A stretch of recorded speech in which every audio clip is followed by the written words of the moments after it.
Friends నమస్తే, నేను మీ బత్తిని శ్రీనివాస్, మోటివేషనల్ స్పీకర్.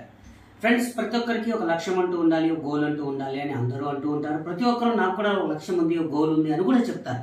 కానీ అసలు లక్ష్యం అంటే ఏంటి, గోల్ అంటే ఏంటి అంటే ఈ రోజు ఇప్పుడు ఈ క్షణం మీరు ఏ పరిస్థితుల్లో ఎలా ఉన్నారు, ఒక 10 years తర్వాత మీరు ఎలా ఉందాం అనుకుంటున్నారు అనేదే నిజంగా చెప్పాలి అంటే మీ లక్ష్యం, మీ గోల్. సో ప్రతి ఒక్కరికి ఇది ఉంటుంది, కానీ అచీవ్ చేయడంలో చాలా మంది ఫెయిల్ అవుతున్నారు. వై, ఎందుకు అనే దానికి ఒక చిన్న ఉదాహరణ చెప్తాను.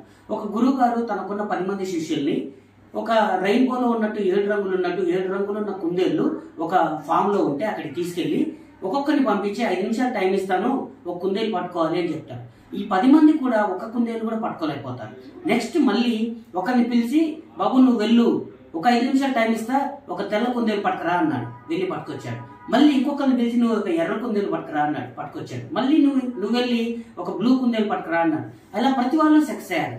ఇంతకు ముందుకు ఇప్పటికి ఏంటి తేడా అంటే, ఇంత ముందున్న 7 కుందేళ్ల వెనక అటు దాని వెనక వీళ్ళు పరిగెత్తడం వల్ల ఏ ఒక్కరు కూడా ఏ ఒక్క కుందేలు కూడా పట్టుకోలేకపోయారు. ఇప్పుడు పర్టికులర్ గా ఒక తెల్ల కుందేలు వెంటే, ఒక ఎర్ర కుందేలు వెంటే, ఒక బ్లూ కుందేలు వెంటే ఒక్కరు పరిగెత్తారు. కాబట్టి వాళ్ళ లక్ష్యం తెల్ల కుందేలు కాబట్టి అది దొరికిపోయింది, వాళ్ళు విజయం సాధించారు. సేమ్ మీరు కూడా మీ లక్ష్యం ఒకటి పెట్టుకొని ఇంకో దిశగా పరిగెడుతున్నారు.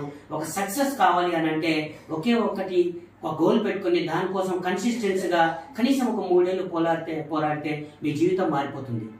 ఆలోచించండి. Thank you very much.